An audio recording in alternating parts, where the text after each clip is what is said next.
ചേച്ചി ഇത് വെള്ളം തരാവോ? അവിടെ ഒരു പൈപ്പ് ഉണ്ട്, അതിന്റെ അകത്ത് വെള്ളം കിട്ടും. നീ വേണമെങ്കിൽ അതെടുത്ത് കൂടി.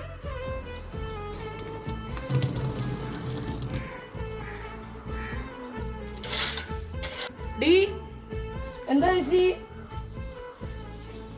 ഇത് ഇന്നലെ ബാക്കി ഇരുന്ന ചോറ, നിനക്ക് വേണമെങ്കിൽ കഴിക്ക്, അല്ലെങ്കിൽ ഞാൻ കളഞ്ഞേക്കുന്ന.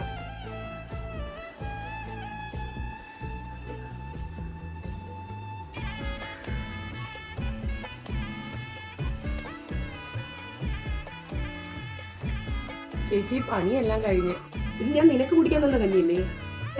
നീ ഇതോടെ കൊണ്ടുവന്ന് എന്റെ വീട്ടിൽ നിന്ന് ഇരുന്ന കഞ്ഞി എന്റെ വീട്ടിൽ നിന്ന് തന്നെ കുടിക്കണം, അല്ലാതെ എവിടെയും കൊണ്ടുപോകാൻ ഞാൻ സമ്മതിക്കത്തില്ല. പോട്ടെ, കൊച്ചിന് കൊടുക്കാനാ ഞാൻ.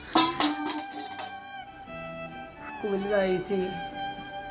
കൂലി ഇപ്പൊ തരാൻ പറ്റത്തില്ല, രാവിലെ വന്ന് മേടിച്ചു.